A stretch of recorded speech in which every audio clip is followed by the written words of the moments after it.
Você está ciente de que há sérias consequências em amaldiçoar a nação de Israel? Além disso, zombar de Deus pode representar um risco muito caro. No vídeo a seguir serão mostradas 10 personalidades famosas, entre presidentes, artistas e cientistas. Alguns deles expressaram maldições contra Israel e tiveram um destino trágico, enquanto outros zombaram de Deus e tiveram um fim lamentável até a sua morte. Neste vídeo exploraremos o enigma que envolve a bênção ou maldição de Israel, bem como o risco de zombar de Deus. Este vídeo será extremamente impressionante. Antes de continuar, não se esqueça de curtir este vídeo, inscrever-se e ativar o sino de notificação para que o YouTube avise você sempre que postarmos um novo vídeo. Vamos começar!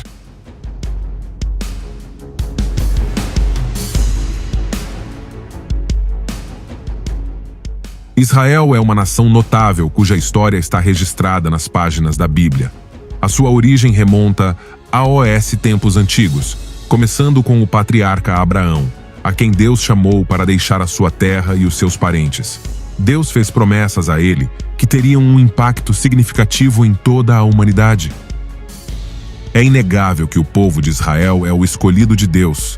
Portanto, ele protege esta nação e fará cumprir suas promessas se alguém tentar prejudicar este povo escolhido. Vamos ler Gênesis, capítulo 12, versículo 3. Abençoarei os que te abençoarem, e amaldiçoarei os que te amaldiçoarem, e todas as famílias da terra serão abençoadas em você. Deus fez esta promessa, que ainda hoje é verdadeira e é a razão do declínio e queda de muitos impérios. Tal garantia foi a maior promessa de amizade e favor que Deus poderia conferir a Abraão. Deus considerou os insultos e os erros cometidos ao seu amigo como seus e prometeu fazer uma causa comum com ele, compartilhar seus amigos e tratar seus inimigos como se fossem seus. Abraão foi designado para ser o destinatário e distribuidor da bênção. Ele não apenas receberia a bênção de Deus, mas também se tornaria uma bênção e um meio de abençoar outros. A bênção, como expressão mais precisa de ser uma bênção em si, deixa claro que a partir daquele momento o acordo com Abraão seria crucial. A bênção e a maldição do povo dependeriam inteiramente da sua atitude para com ele, e todas as famílias da terra seriam abençoadas através dele. Aqueles que amaldiçoam Abraão e seus descendentes são aqueles que o tratam levianamente, menosprezam-no ou insultam-no. A maldição de Deus por tal desrespeito e desdém envolveria os mais severos julgamentos divinos. O oposto aconteceria com aqueles que o abençoaram e ao seu povo. E em ti serão benditas todas as famílias da terra. Não só foi prometida a bênção a Abraão, mas Deus também prometeu fazer dele uma bênção, até ao ponto em que todas as famílias da terra seriam abençoadas em Abraão. Esta incrível promessa foi cumprida no Messias, que veio da linhagem de Abraão.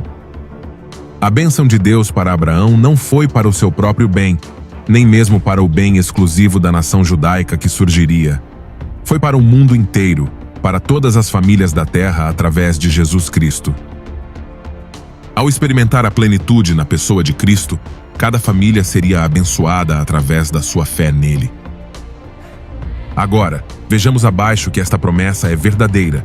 Muitas famílias foram abençoadas por abençoarem Israel, enquanto muitas pagaram caro por amaldiçoá-lo.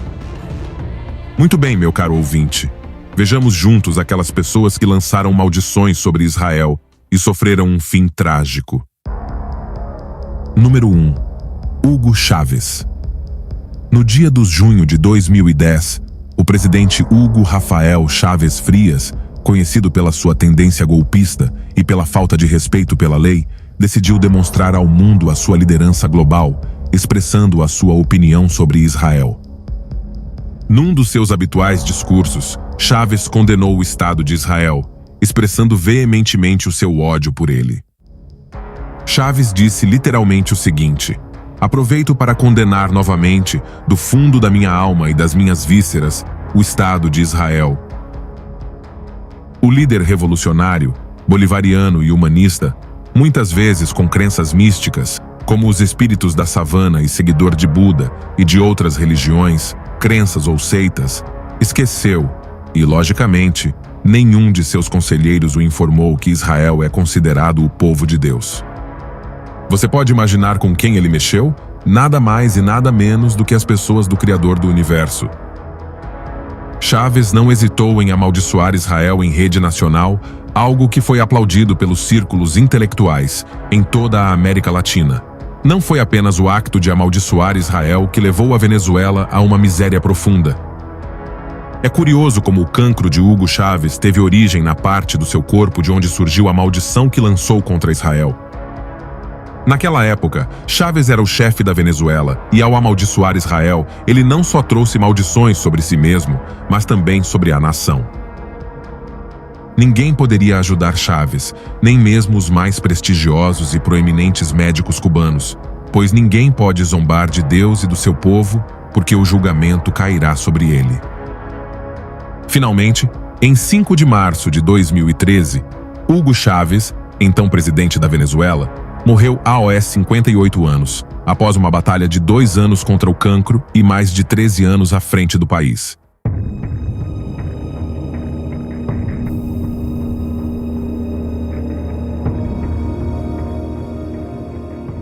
Número 2. Hassan Bitmez. Em 14 de dezembro de 2023, o deputado turco Hassan Bitmez, 53 anos, membro do Partido Islâmico Felicity, sofreu um ataque cardíaco enquanto abordava a questão da guerra entre Israel e o Hamas. Durante seu discurso, o parlamentar sofreu um ataque cardíaco após expressar fortes críticas a Israel, ressaltando que a nação não conseguirá escapar da ira de Alá. Bitmez entrou em colapso após proferir as seguintes palavras: "Mesmo que a história permaneça em silêncio, a verdade não permanecerá escondida. Eles, Israel, acreditam que se nos eliminarem não haverá problema. Eles não conseguirão escapar do tormento da consciência. Mesmo que tentem escapar à angústia da história, não conseguirão escapar à ira de Alá." Suas declarações foram dirigidas a Israel. O Deus de Israel sempre cumpre suas promessas e mantém seu nome elevado. Não é uma coincidência e não pode ser desafiado.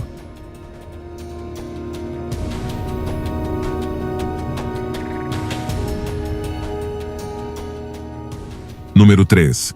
Saddam Hussein.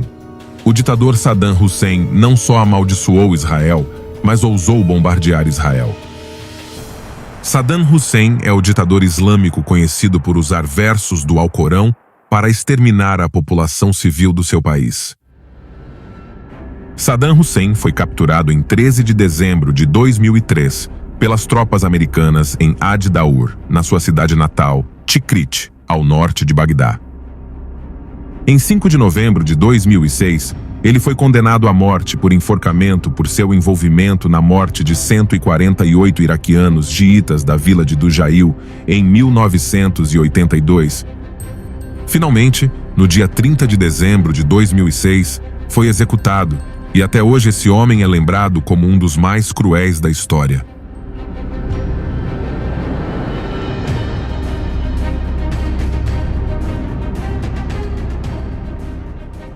Número 4. Muammar Muhammad Abu Miniar Gaddafi. Foi militar, político, ditador e líder líbio, que governou o seu país durante 42 anos, a partir do 1º dia de setembro de 1969. Depois de se formar em direito, liderou a Revolução de 1 de setembro de 1969 que derrubou o rei Idris, o primeiro da Líbia, substituindo o Reino da Líbia por um Estado com um novo sistema de governo. E embora a partir de 1979 não tenha exercido nenhum cargo público, desde então reivindicou o título de líder e guia da revolução. Gaddafi amaldiçoou Israel enquanto se entregava a bombardear e disparar contra opositores do seu regime.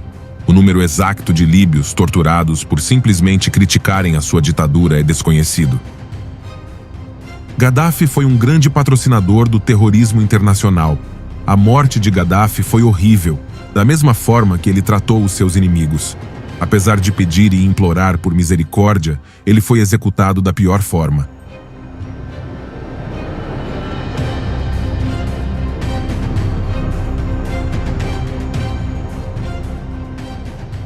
Número 5. John Lennon. A frase mais polêmica proferida por John Lennon é lembrada até hoje. Tudo aconteceu em março de 1966, durante uma entrevista para um jornal londrino. Maureen Cleave, jornalista, visitou a casa do Beatle para realizar uma entrevista que retratou o dia a dia de cada integrante da banda. Foi nesse momento, sem avisar, que Lennon pronunciou uma frase que ameaçava a continuidade dos Beatles. Durante a década de 60, Lennon demonstrou grande interesse por questões relacionadas à espiritualidade e religião. Enquanto os 4 de Liverpool faziam uma pausa na turnê mundial, o músico se dedicou à leitura com o objetivo de expandir a mente.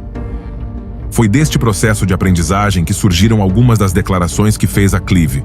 O cristianismo está desaparecendo e encolhendo. Isso está indo embora. Não preciso discutir muito. Estou certo e com o tempo isso será comprovado. Somos mais populares que Jesus.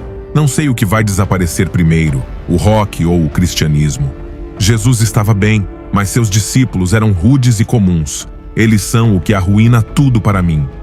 Estas foram as declarações de John Lennon. John Lennon morreu em 8 de dezembro de 1980, assassinado por Mark David Chapman. Embora Lennon tenha deixado um legado na história e sua fama tenha desaparecido, Jesus Cristo e o cristianismo continuam mais relevantes do que nunca.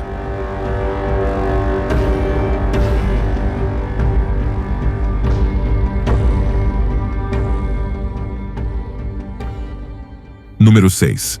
Christine Hewitt. A famosa apresentadora de televisão jamaicana ficou conhecida por suas controversas declarações desafiadoras a Deus e à Bíblia durante um programa ao vivo, afirmando: "A Bíblia, a palavra de Deus, foi o pior livro já escrito." Infelizmente, pouco depois, ela perdeu a vida em um trágico acidente de carro causado por dirigir sob efeito de álcool e em velocidade excessiva, deixando-a irreconhecível e carbonizada.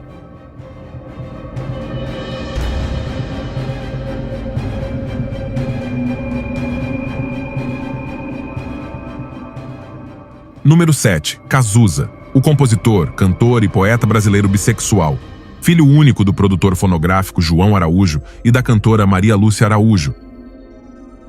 Cazuza sempre teve contato com música e literatura.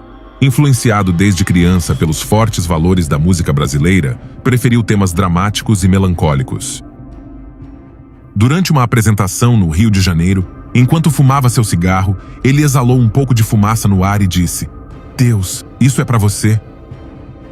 Algum tempo depois, finalmente, Cazuza morreu aos 32 anos de AIDS de uma forma horrível.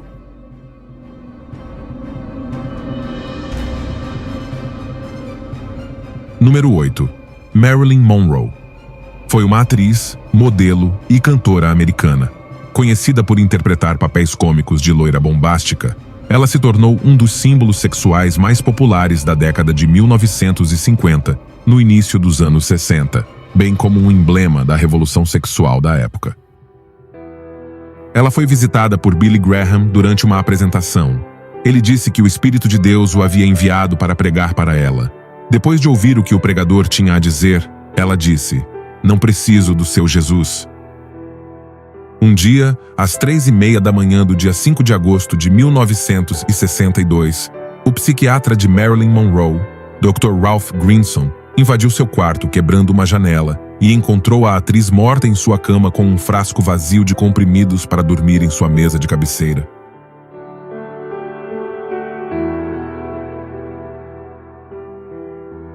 Número 9. Stephen Hawking. O cientista Stephen Hawking enfrentou duas questões que costumam estar interligadas durante toda a sua vida. A primeira: como o universo foi criado? Para tentar respondê-la, dedicou-se ao estudo da teoria do Big Bang e da teoria de tudo, duas de suas maiores contribuições para a ciência, com as quais tentou explicar a origem do universo. Ambos, embora bastante complexos, levaram-no a uma conclusão simples e contundente: não é necessário invocar Deus para acender o pavio e dar partida no universo. E assim, ele escreveu em seu livro The Grand Design, em 2010. Em 14 de março de 2018, faleceu aos 76 anos, após lutar durante muito tempo contra uma doença do neurônio motor que o deixou confinado a uma cadeira de rodas e o obrigou a se comunicar por meio de uma inconfundível voz computadorizada.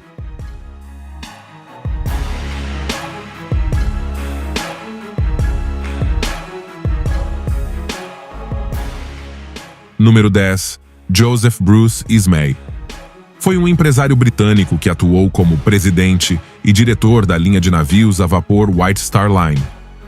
Ismay viajou e sobreviveu na viagem inaugural de um dos navios mais importantes da linha, o Titanic. O criador do Titanic disse que nem Deus afundaria o Titanic. Na sua época, o Titanic tornou-se o maior navio de passageiros do mundo e tornou-se famoso porque entre a noite de 14 de abril e a madrugada de 15 de abril de 1912, afundou em sua viagem inaugural de Southampton, no Reino Unido, em direção a Nova York, nos Estados Unidos, após bater em um iceberg. Mais de 1.500 pessoas morreram na tragédia.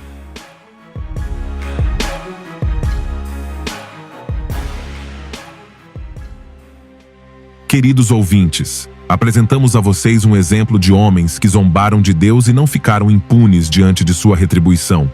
Este é apenas um alerta para milhares de pessoas que também zombam de Deus. Vejamos o que a Bíblia diz em Gálatas, capítulo 6, versículo 7. Não se deixem enganar, de Deus não se zomba, pois tudo o que o homem semear, isso também colherá. Zombar de Deus é desrespeitá-lo, desonrá-lo ou ignorá-lo. É uma ofensa grave cometida por quem não teme a Deus ou nega a sua existência. A forma de ridículo mais fácil de reconhecer é o desrespeito, caracterizado por insultos verbais ou outros atos de desprezo. Está associado ao ridículo, à zombaria e ao desafio. A zombaria é uma atitude desonrosa que demonstra baixa estima, desprezo ou mesmo inimizade aberta. Na Bíblia, a zombaria é um comportamento e uma atitude demonstrada pelos tolos, pelos maus, pelos inimigos, pelos que odeiam o conhecimento, pelos orgulhosos e pelos que não podem ser ensinados. No Salmo 74, versículo 22 diz: Levanta-te, ó Deus, e pleiteia a tua causa. Lembre-se de como esses idiotas insultam você o dia todo.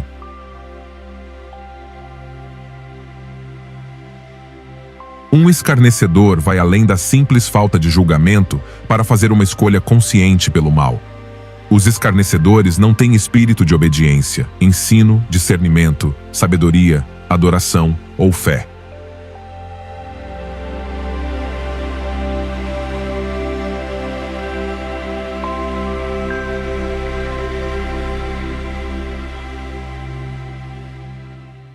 É assim que chegamos ao final do vídeo.